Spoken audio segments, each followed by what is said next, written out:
65 milijonov evrov za gradnjo novih domov starejših. Amandma Levice na zadnji proračun Republike Slovenije.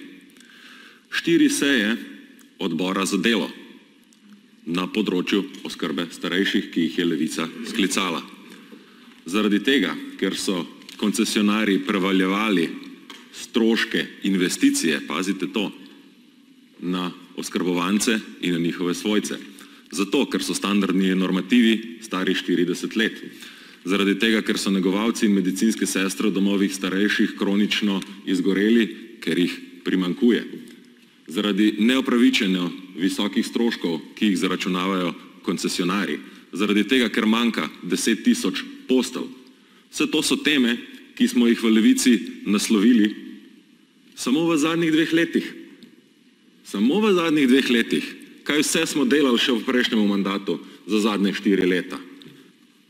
Neskončno število tudi poslanskih vprašanj, poslanskih pobud. Medtem pa so se vse politične stranke že 20 let nazaj na čelu z SDS odločile, da bodo od skrbstva starejših dvignile roko in da bodo področje sprivatizirale.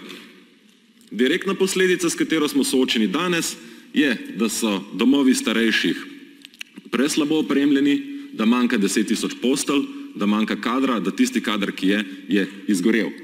In predstavniki te iste privatizacijske stranke nam sedaj očitajo, da sklicujemo sejo zaradi postopanja v epidemiji koronavirusa.